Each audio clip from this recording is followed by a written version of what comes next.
नमस्कार। Pentium point technical college द्वारा आयोजित बीकॉम इकोनॉमिक्स एवं बीकॉम ऑनर्स प्रथम सेमेस्टर के सभी छात्रों का आज समष्टि अर्थशास्त्र की क्लास में दिनांक 9/5/2020 को सभी का स्वागत है। आज हम राष्ट्रीय आय की जिन विषयों पर चर्चा करना चाहते हैं वे निम्नलिखित हैं। पहला यह है कि राष्ट्रीय आय को हम गणना किस तरह से कर सकते हैं, उसकी प्रणालियां कौन सी हैं और उसकी विधियां कौन सी हैं। और दूसरी हम जिस बात पर चर्चा करेंगे वह है राष्ट्रीय आय का महत्व क्या है। तो सबसे पहले हम राष्ट्रीय आय की गणना विधि पर बात करते हैं। प्रमुख रूप से यह 5 प्रकार की होती है। पहला है उत्पादन गणना विधि या प्रोडक्शन मेथड। इसके अंतर्गत मैं इसका स्टेटमेंट पढ़ता हूं पहले, फिर इसको डिस्कशन करेंगे। इस विधि को औद्योगिक उद्गम प्रणाली या सूची गणना विधि भी कहते हैं। इसमें एक वर्ष में उत्पादित सभी वस्तुओं एवं सेवाओं के जोड़ निकाल लिया जाता है, किंतु इस विधि में दोहरी गणना का दोष होता है, क्योंकि यह समझ पाना कठिन है कि कौन सी वस्तु अंतिम है और कौन सी वस्तु मध्यवर्ती। तो ये जो विधि है अपने आप में यह कह रही है कि यह उत्पादन से संबंधित है, अर्थात किसी अर्थव्यवस्था के अंतर्गत एक वर्ष में उत्पादित सभी वे वस्तुएं और सेवाएं जो अंतिम रूप से उपभोग कर ली जाती हैं, उनका बाजार मूल्य का कुल योग इस विधि के अंतर्गत गणना किया जाता है। किंतु इसमें 2 बड़ी समस्याएं होती हैं। पहला तो इसमें दोहरी गणना का एक दोष बना ही हुआ होता है, और दूसरा इसमें यह समझ पाना कठिन होता है कि यह वस्तु अंतिम वस्तु है या मध्यवर्ती वस्तु है।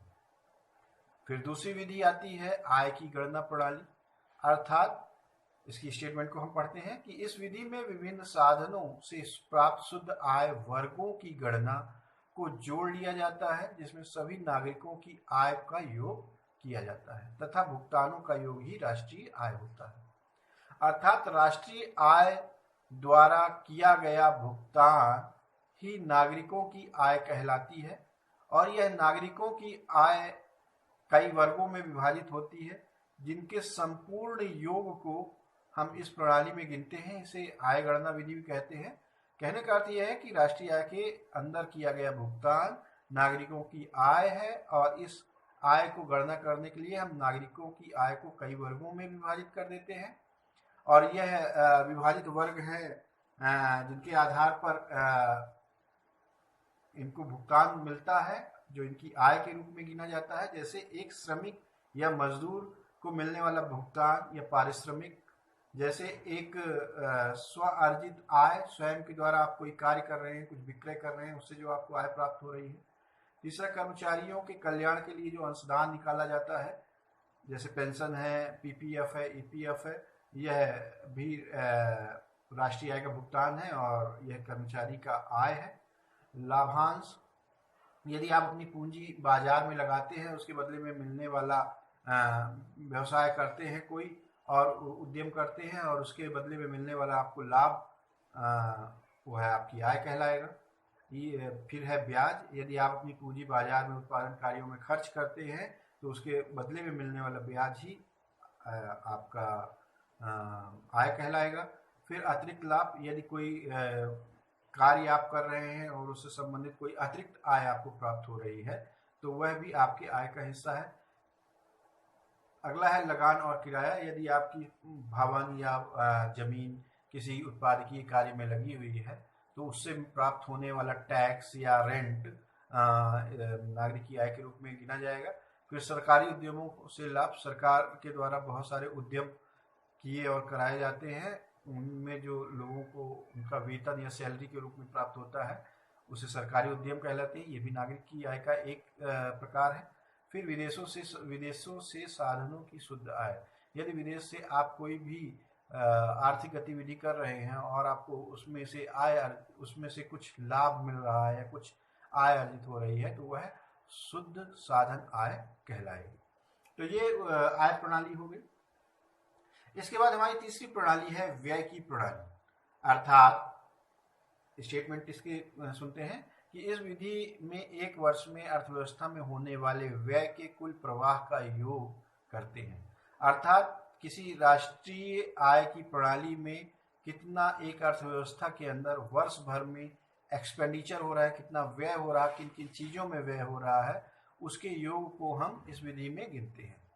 इसके फॉर्मूले की अगर बात करें तो टोटल एक्सपेंडिचर बराबर total personal consumption expenditure plus gross domestic private investment plus government purchase of goods and services plus net foreign investment export value minus import value. ये इसका फॉर्मूला हो गया है। अब इसको समझने का प्रयास करते हैं। फॉर्मूला क्या कहता है? कहता है कि टोटल व्यय, कुल टोटल एक्सपेंडिचर अर्थात कुल व्यय। क्या है कुल व्यय?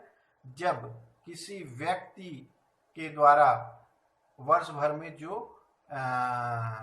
उपभोग करने के लिए खर्च किया जाता है, किसी अर्थव्यवस्था के अंदर वर्ष भर में व्यक्तियों के द्वारा जो उपभोग करने के लिए खर्च किया जाता है उसको, और किसी निजी व्यक्ति के द्वारा घरेलू निवेश किया जाता है उसको, तथा उस राशि को, तथा सरकार के द्वारा वस्तुओं और सेवाओं की जो खरीदी की जाती है उसमें जो व्यय होता है उस राशि को, तथा विदेशों से शुद्ध जो निवेश प्राप्त होता है जिसे हम आयात और निर्यात की वैल्यू से घटाकर प्राप्त करते हैं उस राशि को, सभी को जब हम योग करते हैं तो हमें कुल व्यय प्राप्त हो जाता है।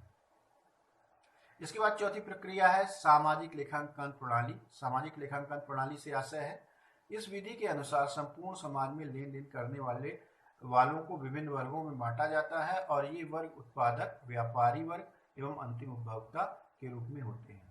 अर्थात अर्थव्यवस्था को 3 हिस्सों में बांटा जाता है जिसमें 3 वर्ग के लोग आते हैं, उत्पादक वर्ग, व्यापारी वर्ग और अंतिम उपभोक्ता।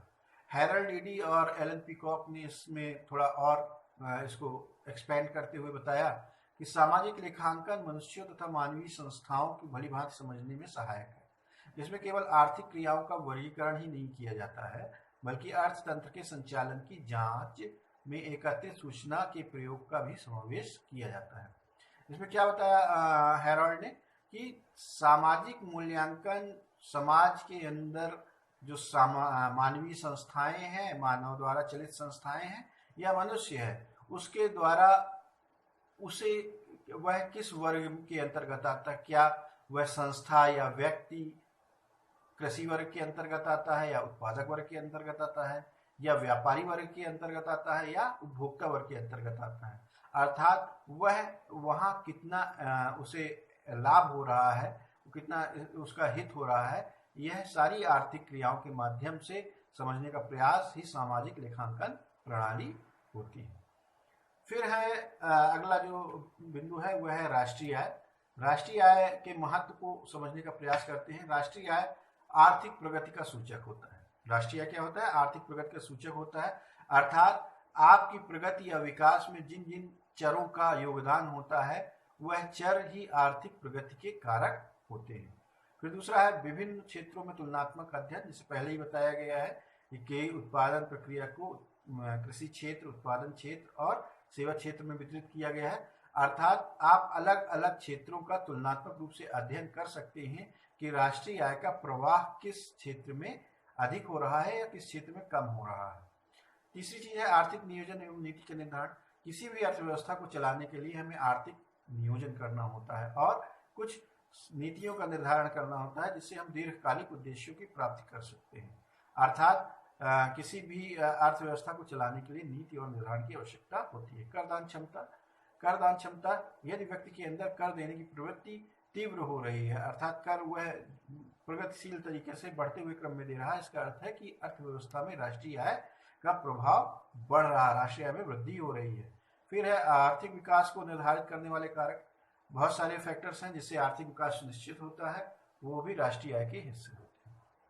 तो प्यारे बच्चों, आज के लिए इसमें इतना ही। आप लोगों ने सभी ध्यानपूर्वक सुना, इसके लिए सभी को धन्यवाद। मैं संस्था के संचालक श्री BN त्रिपाठी जी का, श्री SK त्रिपाठी जी का एवं डॉक्टर सीमा शुक्ला जी का धन्यवाद प्रस्तुत करना चाहूँगा। प्यारे बच्चों, एक बात और कहना चाहूँगा, आप लोग लगातार हमारे वीडियो को लाइक करें, सब्सक्राइब करें और उसके बेल आइकॉन को प्रेस करते रहें ताकि आपको सूचनाएं मिलती रहें। कल से बेहतर आज आपका दिन हो, इस उम्मीद के साथ मैं कल फिर आऊंगा। तब तक के लिए नमस्कार।